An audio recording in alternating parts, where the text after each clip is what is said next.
I call this meeting of the Sebastian Budget Review Advisory Committee to order. It's at 6 o'clock on July the 17th. Let's all stand for the Pledge of Allegiance. I pledge allegiance to the flag of the United States of America and to the republic for which it stands, one nation, under God, indivisible, with liberty and justice for all.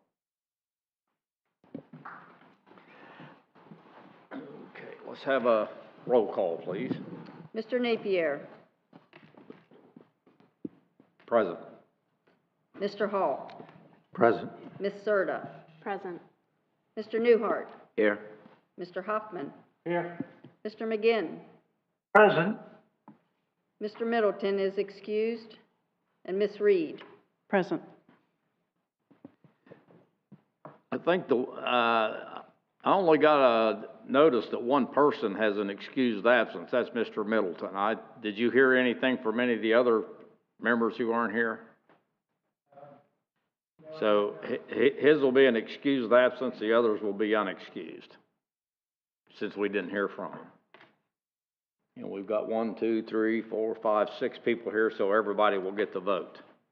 Plus Terry McGinn on Zoom. Oh, we is he also on have Mr. Zoom? McGinn on Zoom. Oh, okay. So we have everybody. We got 7. Yes, sir. Okay. Has everyone had a chance to look at the minutes from the last meeting of May 15th? Motion to approve as presented. I'll second. Motion by Mr. Hoffman and second by Ms. Serta. All those in favor signify by saying aye. Aye. Opposed, same sign. Minutes are adopted. Presentation of the draft budget by Ken Kilgore. Ken, you're on, buddy.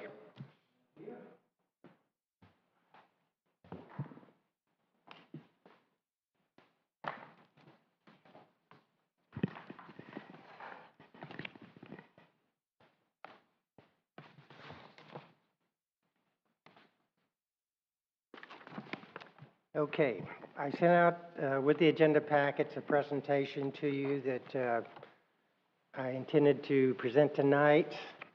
Tonight on the PowerPoint, I'm going to be showing you that presentation with some items indicated in red because I've modified them. Nothing earth-shaking, but I just wanted you to understand my thinking there.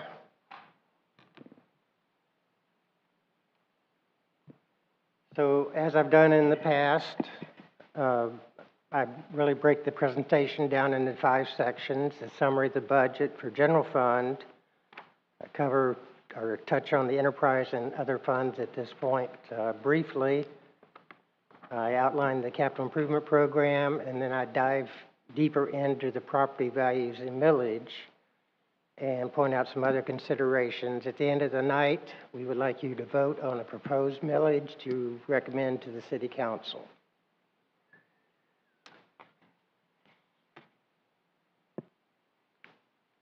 This slide breaks down the personnel costs versus operating versus capital and project expenditures.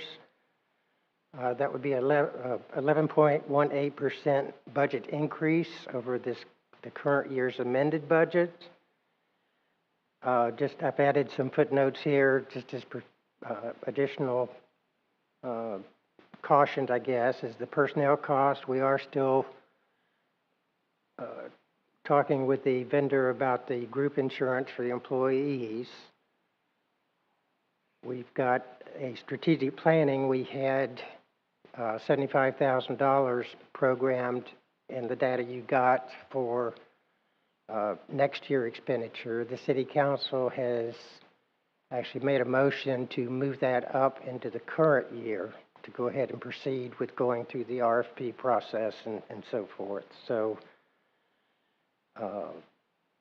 and we've looked at the one item under the capital project was to re-roof the senior center, and we have determined to go ahead and go forth with that this year.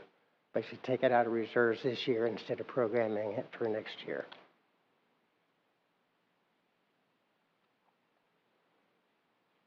I made a mistake on the health insurance premium projections. When I did this slide for you guys initially, I had indicated a 5% increase in premiums was budgeted for. We did kind of see it coming, and I had forgotten that, but we have actually in the numbers 10% increases, but we are still talking with them. We don't have the final percentage increase for the health insurance at this point. Part of the increase was the 5% negotiated increases in the amount of increase for all full-time employees. We are adding 7 full-time positions. 2 of those are currently part-time positions that we're upgrading to full-time slots.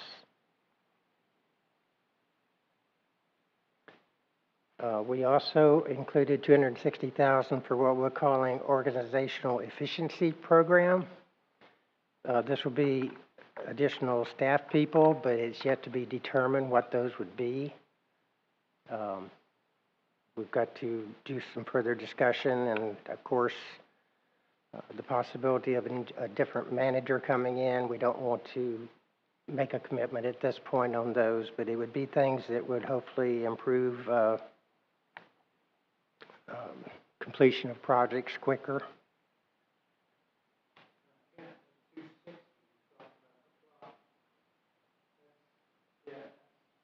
That's not in the original presentation anywhere?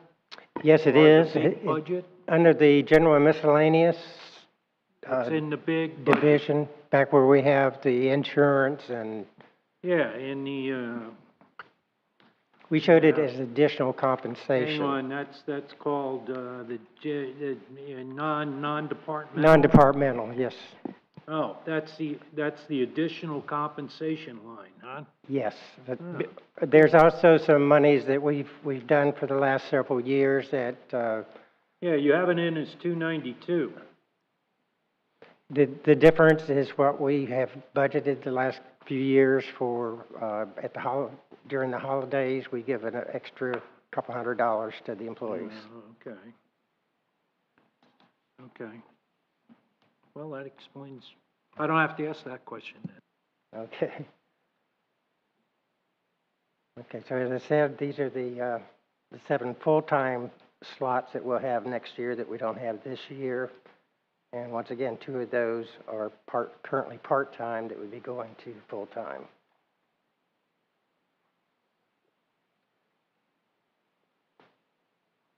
When we look at the operating accounts, I wanted to kind of break out what the biggest part of that increase is. And we had the election cost this coming year that we didn't have the same expense as past year. We found with the CRA, there was some legislation passed by our friends at the state saying that we should not be funding special event programs out of CRA funds. So as a result, we are moving that to be spent out of general fund. And of course, it'll come out of the CRA budget. Our liability insurance for property and general liability have just gone out of control. The premiums for that, we are expecting to come in at double, or actually more than double what we're paying this year. In looking at that and trying to minimize the impact on the budget, we looked at an insurance policy that we have on our docks. And we're proposing canceling that insurance policy and self-insuring for the docks. I had made, I made the comment about the strategic plan being included in my analysis. It's in the black. So I did, moving that out, we would actually be saying that all the other operating accounts that are in the general fund budget would actually be down by $62,000 rather than this being up the 12,000.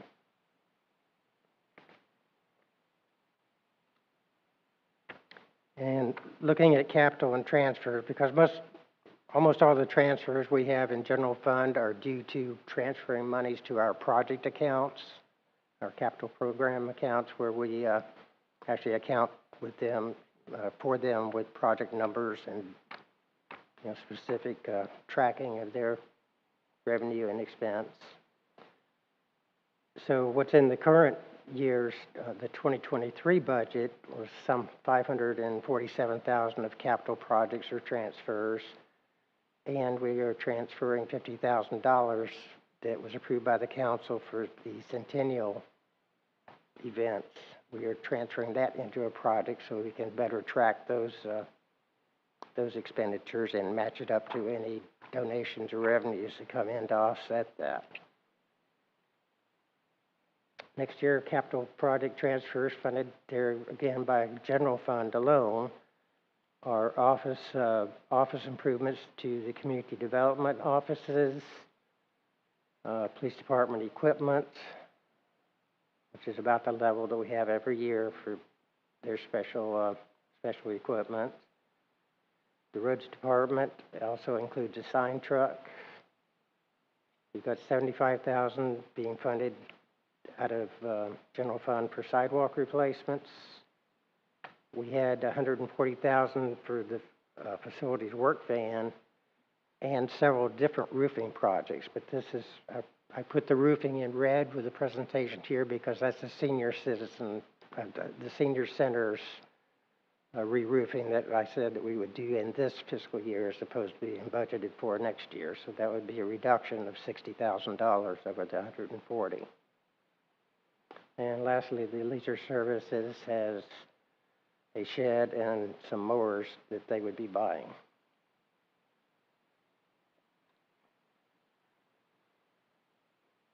I've actually added this slide to kind of break down what we will do with the general fund reserve account. And what I'm attempting to show you is that we'd have our $275,000 R&R account. I think y'all are used to how we apply that during the year if we have something unexpected that comes up. We have some items at the end of every year where we've got cash is tied up in inventory or prepaid items. So allowing $747,956 for that. Allowing $389,000 for final payouts for employees. This has been talked about in the past when we have someone leave and they get paid out their vacation and sick leave time. This was a calculation I actually did last year based on the previous 5 years of kind of the average payouts we had. And if I take that amount and say, well, as a percentage of payroll, about 25%, assuming not everybody that would leave in the same year, but if about 25% of the employees resigned and got payouts, which is probably extremely high, and just multiplying out by the average pay rates, I just came up with a number of 389. We'll probably be adjusting that better before a year end based on this past year's experience added to the prior 5 years. So we are setting aside and saying part of the reserves will be earmarked for that employee payouts. The $3 million is what I'm talking about with the dock insurance. Rather than paying almost $60,000 in premiums every year, set aside $3 million out of reserves and say, okay, this is in case we can't get reimbursed from FEMA, which is our whole point in having insurance on the docks.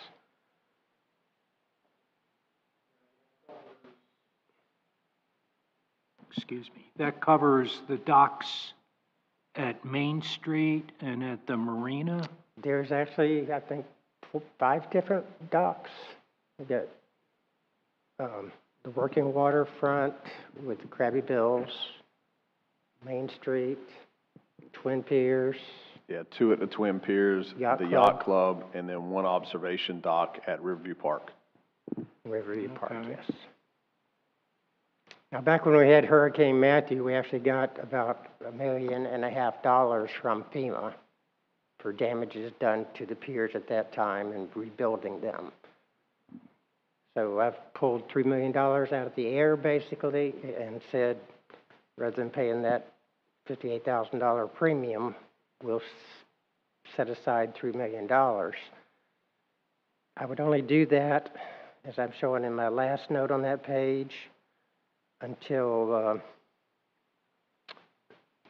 the end of the year in 2026. And then I would say we would reduce that down to $250,000 in general fund, just to handle extraordinary repairs or could be damages from a storm that's not classified as a what do you call it? Not a national emergency, but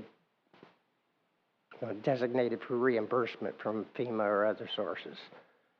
Hey, Ken, is liability insurance considered there or only reimbursements? I'm sorry, I'm sorry, did you hear me? could you say that again, Terry? Yeah. Does that insurance include liability if somebody gets hurt or just property insurance? Well, the slide that I'm on is only relative to the insurance on the docks. Property. Oh, I see what you're saying. No, it's a policy that covers the property damage. Thank you. Our normal insurance will cover liability on the docks, but anything over water, there's exclusions in the policy for damages to the facility.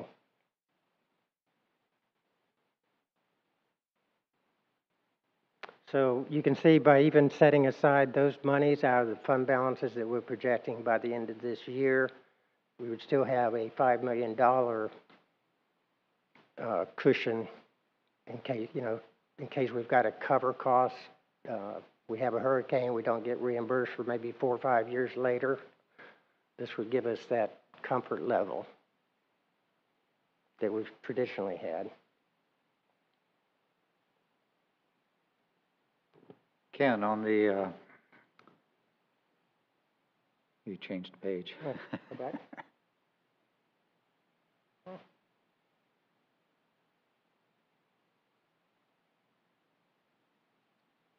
There you go. The $3 million doc self-insurance account. Mm-hmm. That's going to be in what type of fund? Well, it would just be classified in part of general fund reserves. Just like we Okay. do the R&R, we don't really put it in a separate account, but it's in the reserve balance. So it's, could, under unusual circumstances, be available for emergencies other than the dock, if needed be in the future. Could be, Okay. just like the $5 million that we set aside. Right. But I don't know if I made myself clear, but so at the end of this year, we would carve out the $3 million and say this much is for the docks. It would be there at the end of next fiscal year, 2024. It'd also be carved out of general fund in 2025, but then in 25-26, we would reduce it to $250,000 in general fund and instead use DST funds. Okay. Because by that point in time, we'd have sufficient balances in DST to say $3 million is also set aside in DST for those major events. Thank you.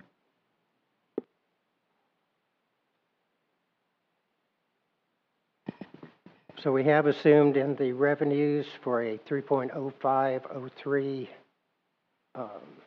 Avalon millage.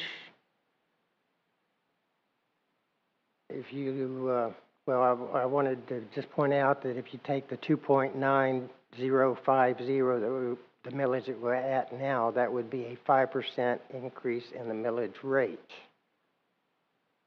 Now, when you get to the state-required calculation of the rollback rate, that would be a millage of 2.6275, which is actually a 16.09% increase in taxes according to the state. So we will be required with this proposed millage rate to advertise in the newspaper that we're increasing taxes by 16.09%.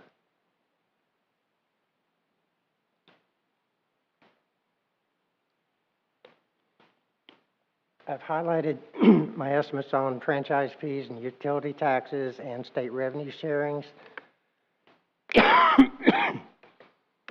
Because as every month comes in, I kind of adjust the amount I'm predicting for this year, and I base next year's estimate partially based on how much we expect to receive this year. So those numbers may be modified, but they shouldn't be significantly different. And as always, I try to point out that of our total revenues, 90.8% of our general fund revenues are from property taxes, franchise fees, and utility taxes, and state funds.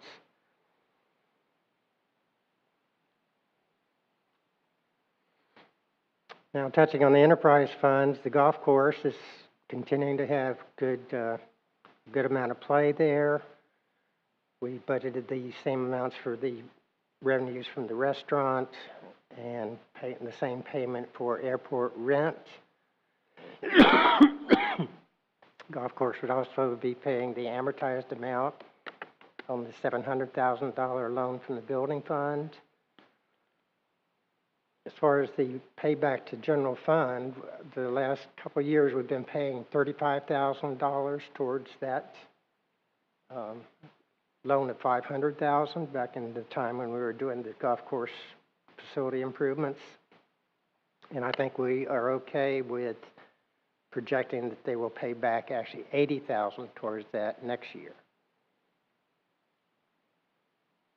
I did want to assure you that we have received all the golf carts. We haven't been invoiced for them yet, but based on the purchase order, we have sufficient cash in the golf course at today to cover that payment.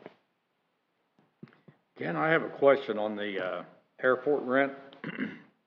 Yes. Does that number still come from, I know the lease used to have once every 5 years.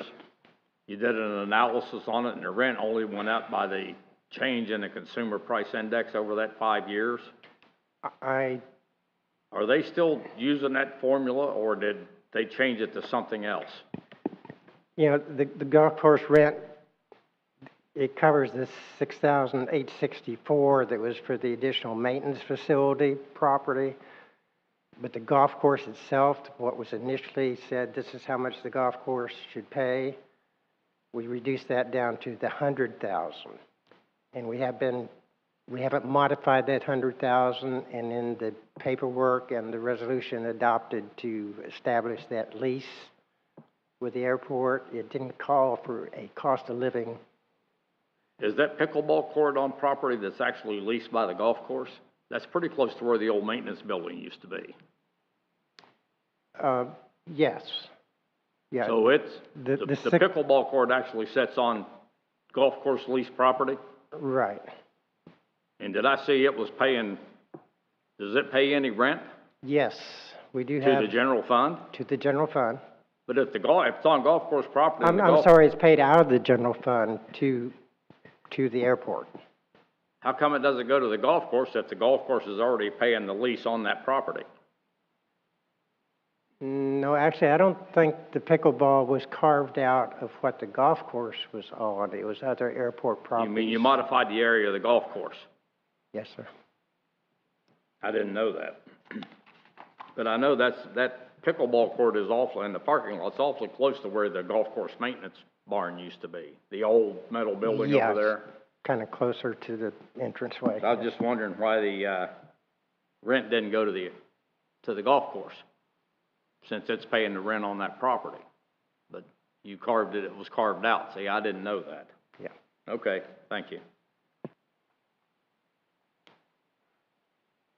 And we are starting, by the way, to sell some of the old carts, and I think there's been a half dozen of them sold. And I think we've got probably when I'm saying 160,000 will come back in revenue from those sales based on what we did before. These initial sales are indicating it'd be even higher than that, so good news there. Well, Does that just- number come from an offer on them or something? That seems like a lot of money for those 80 old golf carts. Those things were pretty well used up. I think the 160,000 was based on about $2,000 per cart. Yeah. For the 80 carts. I don't know if the ones we've already sold or maybe ones in better condition or not.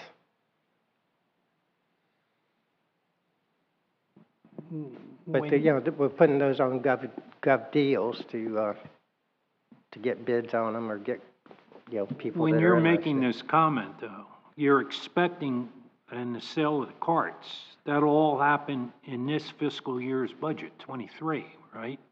I'm expecting. You're expecting it to, so there shouldn't be any impact on, you're not planning any impact from the golf course on the 24 budget. No, it only affects my estimate for going into next year. Yeah, it affects, their surplus or whatever. Yeah, it shouldn't be any kind of. If they even have, or do they have If we one? do get more, or we do, happen to get less by Okay, $5,000 or $10,000, it's not earth shaking, but. fine.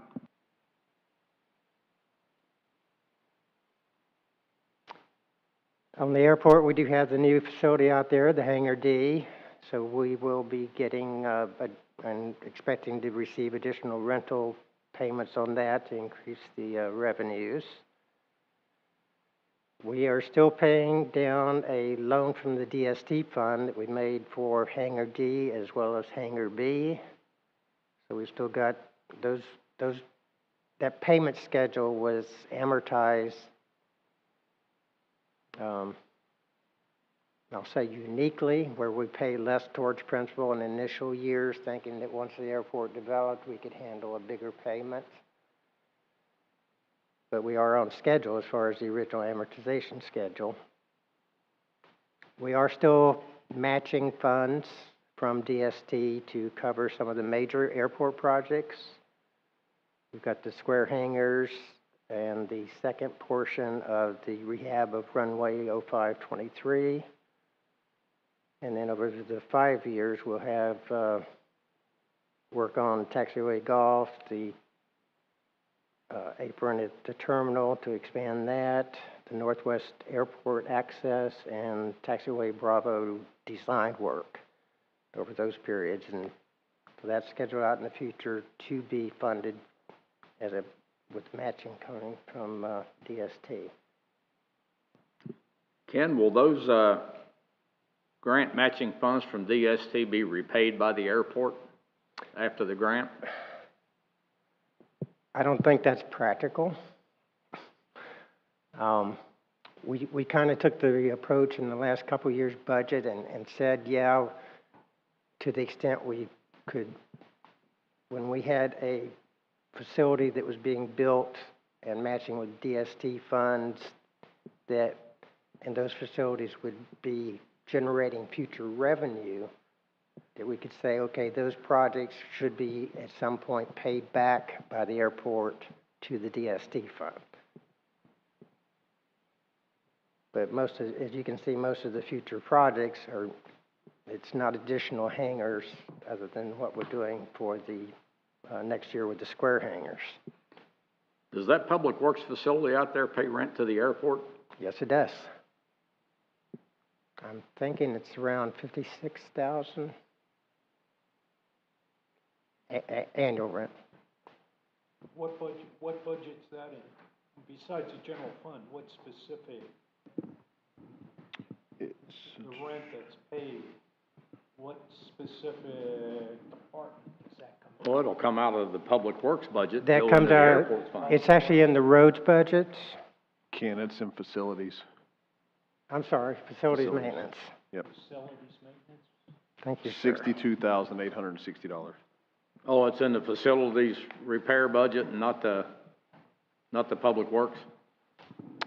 Okay. Yes. That's the reason I didn't see it when I looked in public works. It's not there. Yeah, for your reference, it's on page 74 under the, Thank you for those answers. That the that rents and cleared it leases. up. I guess I was wrong too. I guess it's $62,860 a year.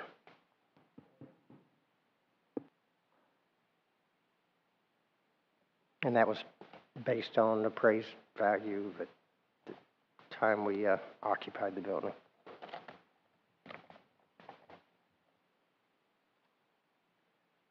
Building fund, actually no issues there. The permit revenue continues at high levels.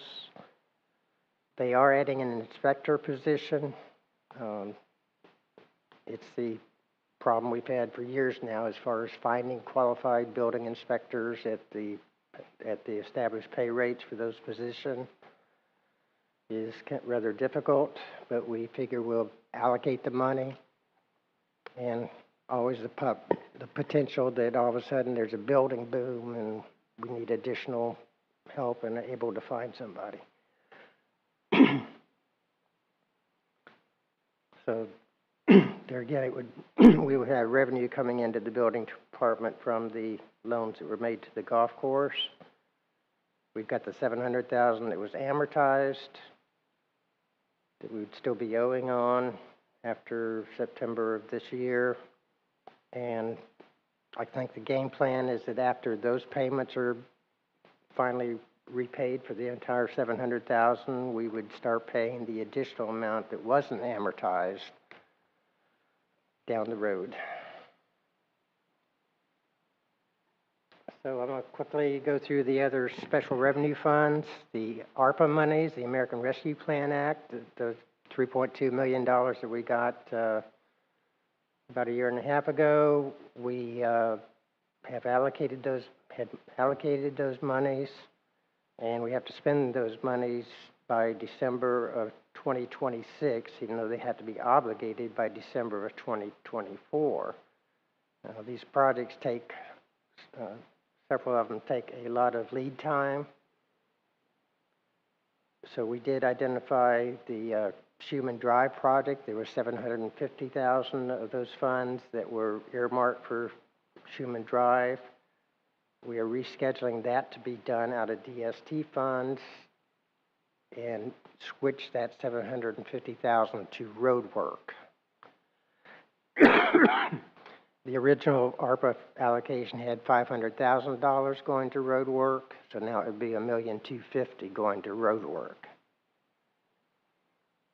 That's subject to council approval, by the way, which will be on this coming agenda.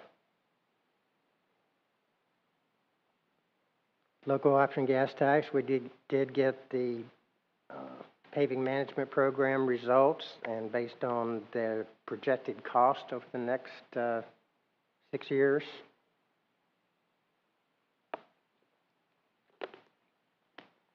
the cost of the road work and the adjacent swale work that would be necessary, which has always been our downfall in keeping up with that.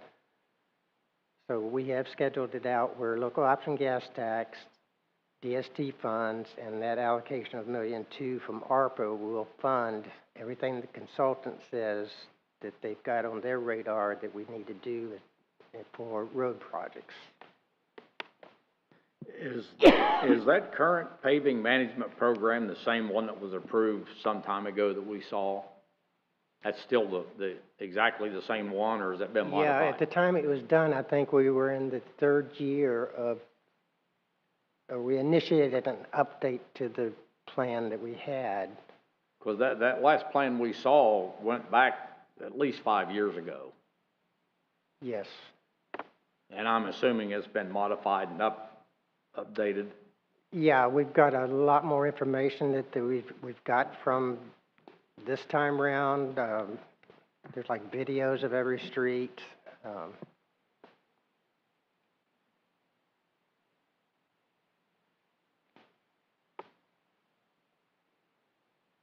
Of course, those there are construction estimates based on current pricing, and by the time we get to all of that work, it could be subject to change. But for now, it looks like we can totally fund it.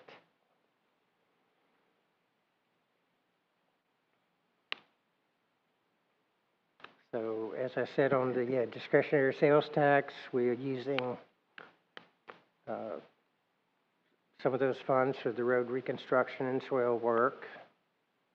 And as normal, we're taking some computer infrastructure. The MIS infrastructure is being funded, as well as police vehicles and replacements. We've got some funding for new air conditioning systems that we may run across needing. We've got some CRA projects out of the CRA master plan that will be funded out of DST. We've got a replacement of the splash pad project. We've got Schuman Drive. We've got the Stonecrop upstream capital work. And some, of course, matching funds for FAA and FDOT grants at the airport. So the initial years of DST will be not fully expended, but we will be allocating those balances at least for like 2 or 3 years now. And that's why I'm saying 2 or 3 years out, we could fund that $3 million reserve for the docks, or scheduled to fund it by then. So CRA, we did eliminate the special events and moved it to general fund.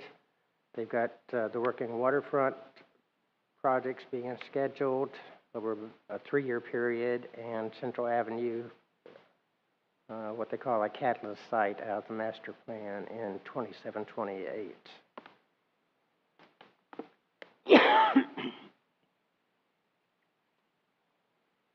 Recreation impact fees, those funds are scheduled out over the next 5 years for various parks. I think we're on pretty much the same schedule as we presented last year.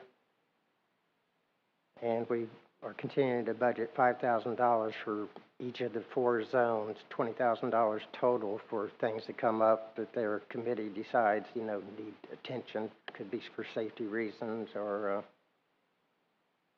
for other needs.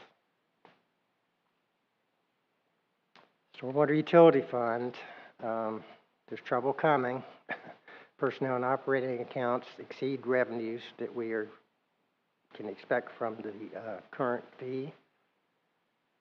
We've got a very limited amount of capital budgeted out of stormwater utility fees. So when I look out projection-wise, considering increased operating costs with pay increases, et cetera, and materials, that I'm projecting that we would have a rate increase, probably not next year, but the year after.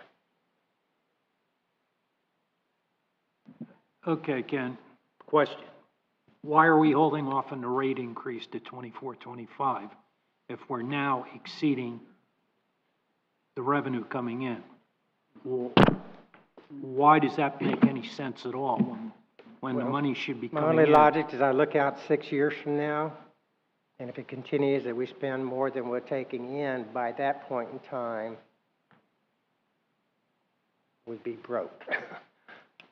So I'm saying in 24-25, we need to increase the rates to at least have some kind of working capital and be able to afford the system in the out years. Ken, it was me. In relation to Bruce's question, when I was looking back in the sheets, it looks like we've been exceeding revenue for the last 3 years. So I got kind of the same question that he's got. Why have we waited so long to do anything about it? We did increase the rates from the original amount to $10, and I'm looking probably at a $2 additional increase.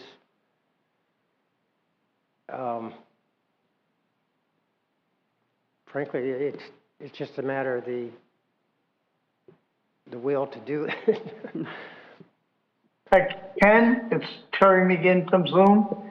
I wondered exactly the same thing Grace did, and I would comment that stormwater problems are an emotional item for most residents of Sebastian, and I don't think an increase would be objected to if they thought they were going to get stormwater improvement.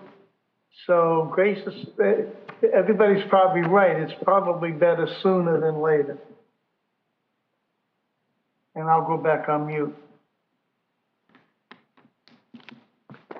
You know, to address that, if the committee wants to have a consensus to go ahead and, well, I don't know if it's,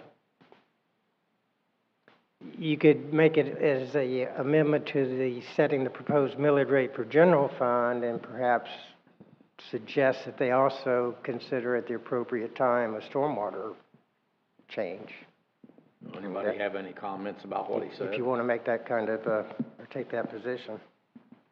Yeah, should we vote on it? Isn't the stormwater fee collected with our taxes?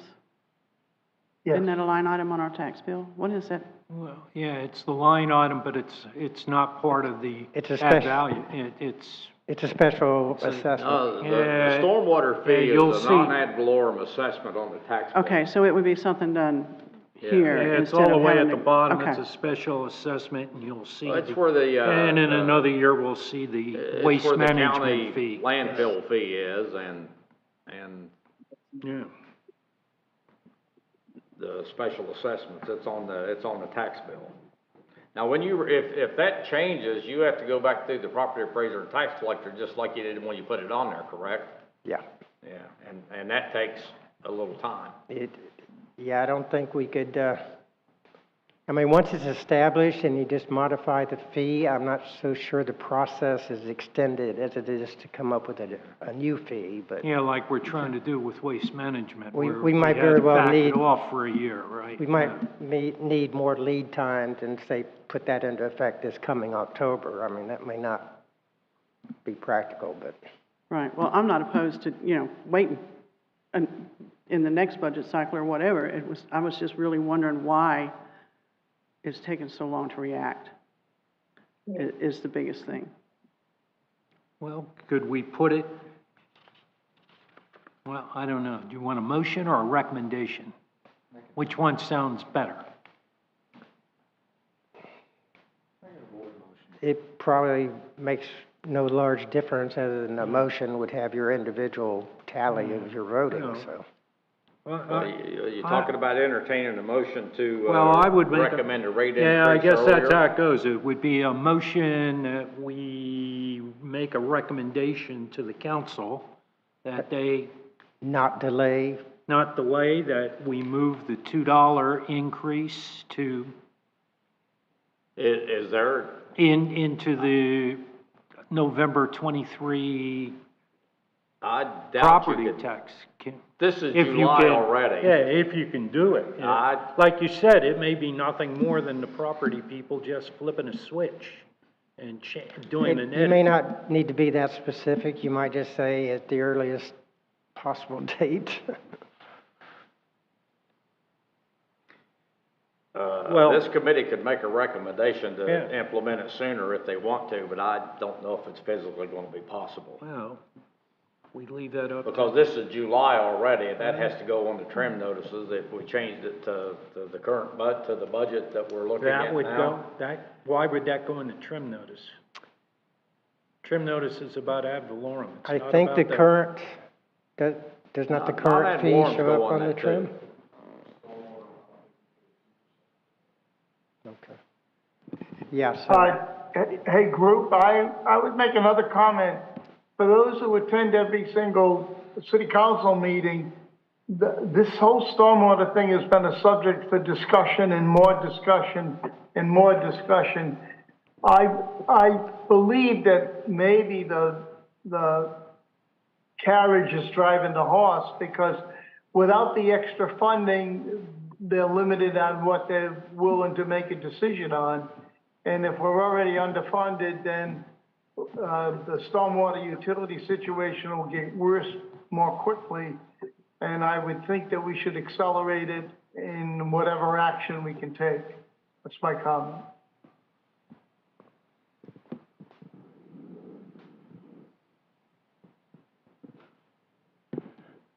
Mr. Chair, if I may.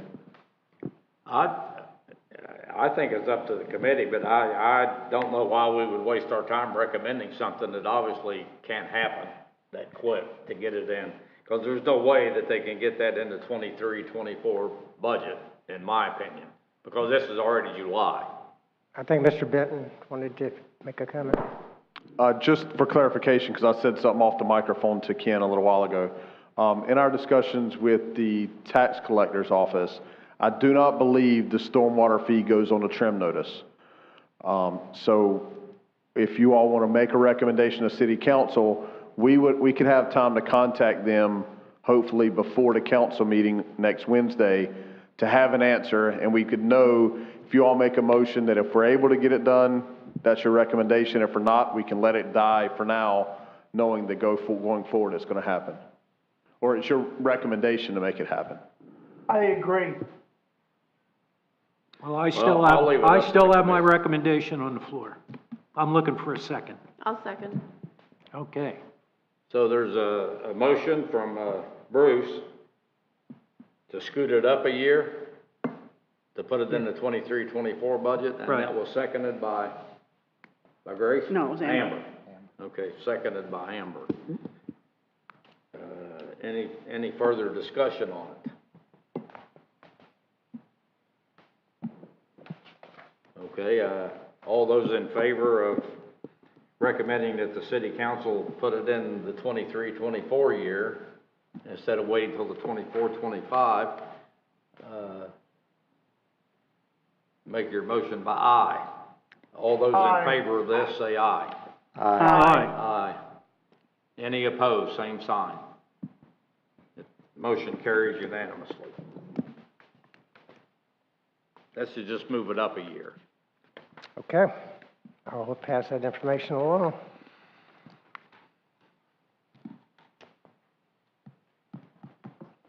Couple of smaller funds that we have as special revenue funds is a law enforcement forfeiture fund. That has to take specific action for each item that they buy out of those funds. So the police department has to get it on the city council agenda to authorize any spending. There's only $52,000 available in that account at this point. The parking in lieu of fund, that balance has come up now to $95,000. We do have a few that are still paying their amortized cost of that program. Ken, the law enforcement forfeiture fund, do we purchase does the city purchase the canines out of this fund? Excuse the what? Does the city purchase canines out of the law enforcement trust fund? We have in the past. Good, good. Because that Been is several considered years an since, but- unbudgeted item. Okay. That was one source that we used back when we needed to replace the canines. Cemetery Trust Fund, those fees are split 1/2 that are supposed to be used for operation and maintenance of the cemetery, and another half is supposed to be used only for expansions of the cemetery infrastructure. So we do have additional columbarium niches scheduled to be added out of the expendable portion, and we're replacing some trucks and equipment and scheduling to replace a pump and adding a second well. We are increasing the amount that we are paying to general fund to reimburse the general fund, because all the cemetery operating costs are accounted for as a division of the Public Works Department. And that's not near enough to cover that entire cost of general fund, but we've increased that. It was $95,000, I think, last year. So we are bumping that up because we can basically afford to do that, and it seems reasonable for the cemetery trust fund to be supporting as much of the cost of that operation as possible. Just a overall summary of the capital improvement program.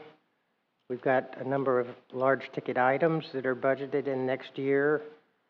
I did want to add the red highlight there that the firearms range would only be if grant funding was available. We have not programmed any specific grants or any matching funds towards that project.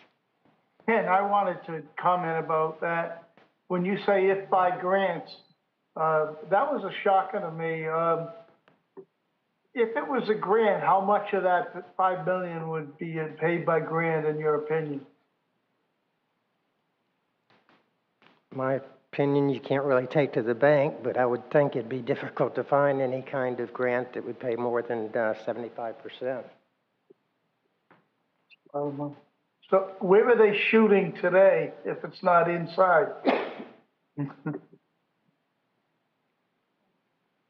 Yeah, they go to Vero Beach, I believe. Oh. Seems like a lot of money. This is only going to be done, though, if you can find grants, right? There's not going to be any, We've got no matching funds or funding from any other source other than should we get grant money to, if it wasn't, 95% of it, maybe we'd look at where we could find matching funds. But at this point, we've got nothing scheduled unless. right, and that was going to be my question, and then you added the little if by grants. Thank you. Hey, Ken, on the firearms range, that, where would that theoretically be proposed? Any idea where in the city that would be? Oh, location-wise? Yeah. I don't think it's been progressing that far to have any specifics. Correct, yeah. This is very beginning stages Right. that this came to our attention. With it, we've discussed some possible locations, but nothing that we want to disclose because nothing has advanced further. If we're able to secure some grant funding, then we can really hone in on location. But for now, I don't want to, make people nervous or let people know where anything could possibly happen until we can get some funding. And this would be hopefully open to citizens for use, plus for the recertification and so forth for the police? I would say at this time, it's too preliminary to have any discussions like that. Okay. To be determined. Just throwing out some high-level stuff for you. It's not progressed that far to Okay. really know. No, I was stunned when I saw this. We have a perfectly good firing range, 4 miles that direction. I agree. Amazing. Well, how we can spend money on stuff when there's other I thought of that priorities. as well. Geez. What do we send them now to, where they go to Palm Bay, or where do they? So our officers, they go to Indian River State College, they go up to Brevard County to get certification. This would specifically be an indoor firearms range. We have toured a couple in the area or further south.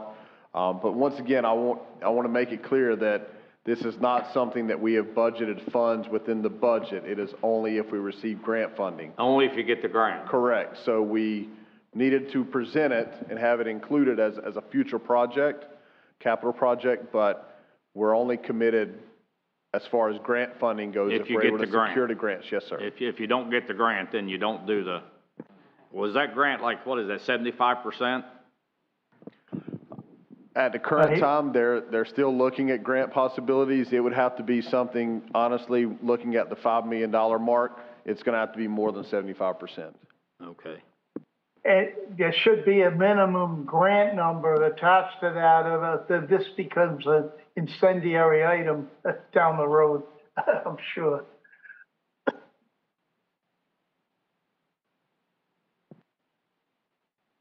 Okay, good on that item. So turning to the property values and the millage rates, wanted to show you how the breakdown of how we've increased our certified property values. We have $84 million of additions this year, and reassessments increased by $186 million. So the total increase in taxable value is 15.05 above last year.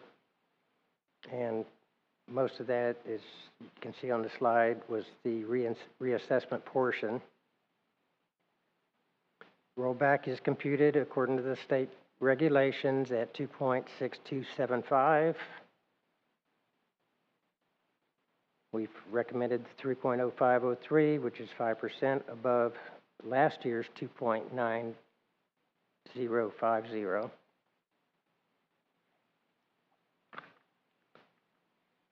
If you went with rollback, you would have basically a shortfall of $846,000. Or if you went with the 2.905 millage, you would have a $747,000 use of reserves to fund projections. So the current millage rate, that 2.9050, would only use approximately $300,000 of reserves to balance the budget. Have you projected what your carryover is going to be? I mean, I assume we're going to have a carryover that'll roll into fund balance. The revenues are going to exceed expenditures, it looks like to me. Of course, we'll know for sure when we look at the third quarter things. But it looks like the revenues are coming in well above budget, and expenditures so far are under budget. Yeah, recall a few earlier on, I showed you how about 9.6 million would be carried forward. Right. And then how we would apply those.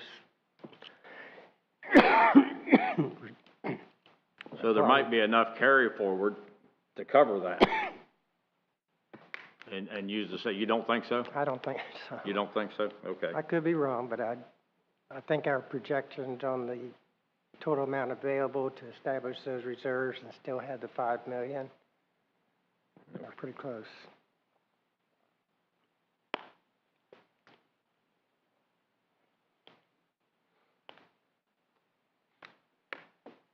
Okay, here. The $84 million of additions is a record-setting amount of additions we had for any one year. At the different millage rates, I just shown you at the bottom there what that additional amount would, that millage would yield based on the $84 million.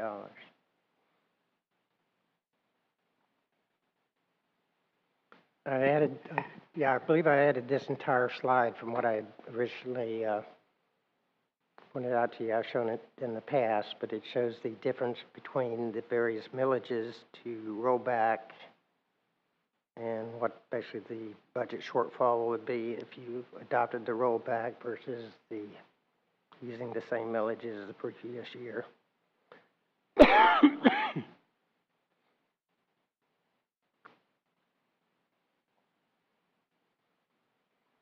This is a slide I present every year to try to show what the impact on a homeowner versus a non-homesteaded property would be.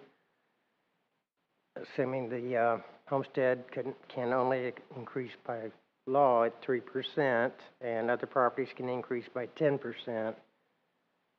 And if I'm not mistaken, we just discovered prior to the meeting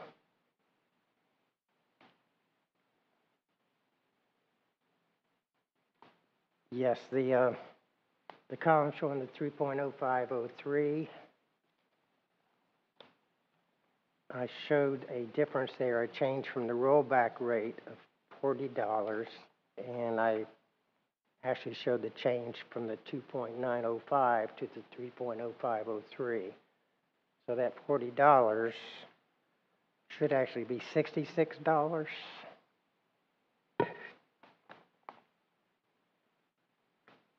There again, on a property that was worth $200,000 or assessed at $200,000, well, I'm still not saying right, valued at $200,000 in this year, would pay an additional $66 at the 3.05 mils.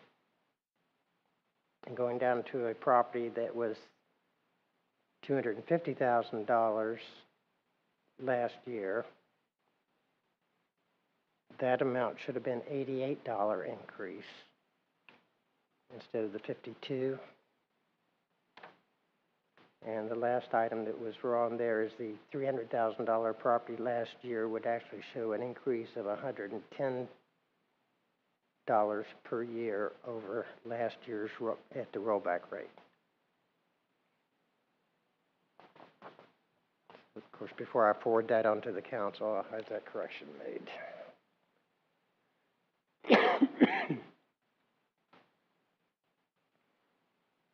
This is a very revealing chart showing the millage setting history. 61% of the time, we've either gone with rollback or below rollback over those years.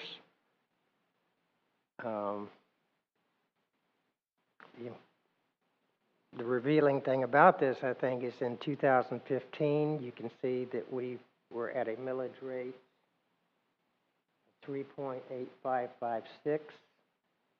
And even by adopting the 3.05, we're 25% lower than we were in 2015.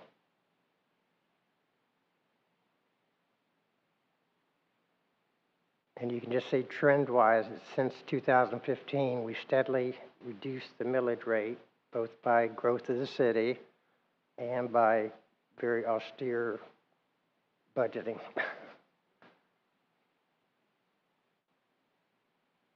So you can see if we came out to this 3.05, we're really back at a historic, even with historic levels going back even as far as 2007. So we could possibly still be behind the curve, I guess is the point I'm trying to make as far as a reasonable thing to expect with inflation and keeping up with the labor market, et cetera. So kind of wrapping it up with the just things to be aware of. We're still working with the insurance carrier as far as the premiums for group health insurance. We added the 7 positions. We've earmarked the funding for organizational efficiency. We don't know where the economy's going. We know we've had price increases that we've dealt with.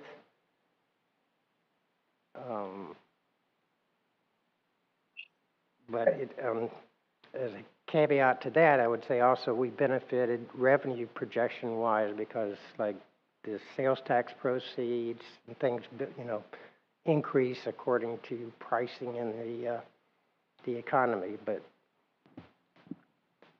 used to know where that leads to. Just a reminder, the 16.09% would be the tax increase at the 3.0503 millage. Council needs to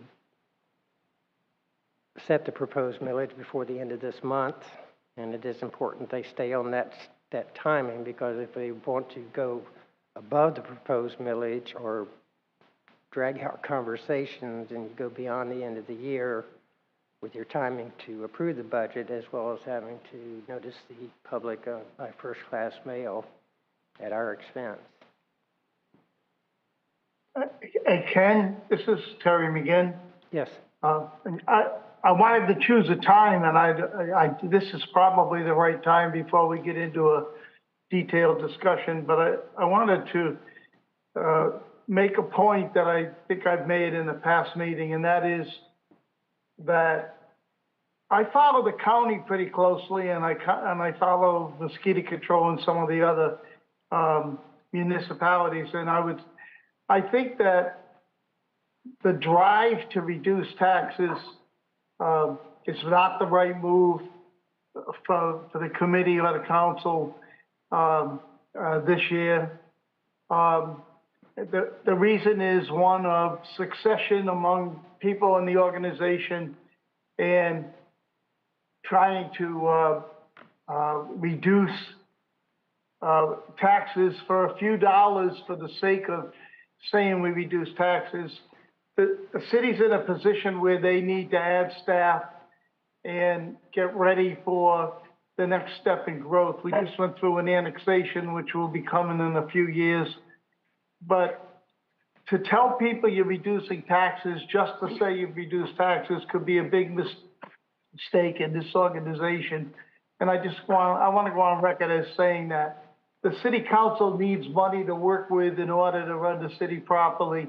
And we're already in a good tax position relative to the other counties on the Treasure Coast and the Pound Coast. So I just want to make that point. I am not in favor of cutting taxes just for the sake of it. And I would go with the proposed millage that makes sense for the future. That's all I have to say.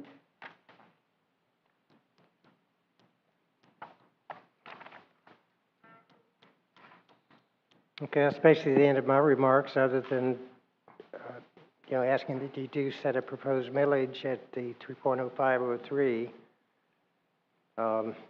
As you know, it can come down from that between now and the final adoption of the millage rate, but if it can't go above that, or else we incur additional costs. So. Well, Ken, I seem to be the man of motions tonight, so I will present and make the motion that we recommend to the city council that the proposed millage for the trim notice be set at 3.0503 as recommended by staff. I second it. Is that you, Harry? I second it, yeah, it's clear my throat. Is there any discussion from the committee on that? Dave? No, sir. I think that's appropriate because. Bruce? Made the motion. Good. Grace? I'm good. Amber? I'm good. Thank you. And I assume you're good since you made the motion. How about our Zoom? No, I agree. Well, I don't. I think we could do the 2.9050. I think that's we're gonna have enough short-sighted. carry forward to make up that $300,000 difference, and it's really not a good time to be proposing a 16% tax increase on the citizens of this community with inflation and everything. So I will be voting against this motion. I disagree. Okay, all in Ray. favor of the motion to recommend the city council set the millage rate at 3.0503, signify Chair. by saying aye. Can I ask one more question? Aren't we just setting what's going to go to the county for the trim tonight? That's not going to be your actual tax, correct? Your actual millage rate? No, you would just be setting a recommendation to the city council. Because if we set it 2.9050 and council says, no, we're going to really need the 3.050, doesn't that create a little bit of hardship with you changing things since we set the trim at 2.9050? The city council sets the millage rate. Right. All we do is recommend. They could go against the, and recommend the lower or different, but All right. we just have to And set just it because they set the higher. millage rate at that may not be what's finally adopted. It may be a little bit lower. What Ken's saying and what the staff is recommending is they set it at that rate Right. because it takes almost an act of the state legislature to change that number once it goes on the trim notice. You have to mail an individual notice to every taxpayer in the jurisdiction. You go It's very, higher. very cumbersome. If you go I understand why they want to go that, but I think we could recommend a lower millage rate. it could end up personally. being lower than But- what it actually is, though. All in favor of the motion at 3.0503, signify by saying aye. Aye. All opposed, same sign. Aye. Motion carries with one objection. I appreciate your comments, and we'll pass that information on. Now, is there there's questions or comments by the members? Does anybody have any questions or comments they would like to make?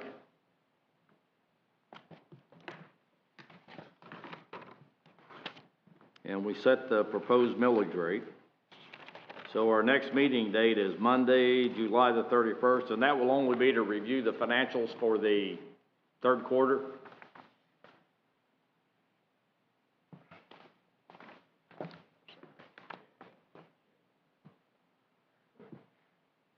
Yes, it is. Okay, I won't be here. I'm taking vacation, next Friday. I'm leaving Friday, so Amber, you can be here to run the meeting, to go over the third quarter things, and you'll put it out in an email like you do, right, Ken? I mean, I can go through it up north, and if I have any questions, I can get a hold of you. Certainly. So the next meeting date is Monday, the 31st. Correct. Any other questions or comments from anyone? Yeah, I'd like to say that this was, one of the easiest sessions we've had on budgets in the last several years. And I appreciate the information you got out there for us, Ken. Thank you. No further business to come before the meeting. This meeting is adjourned.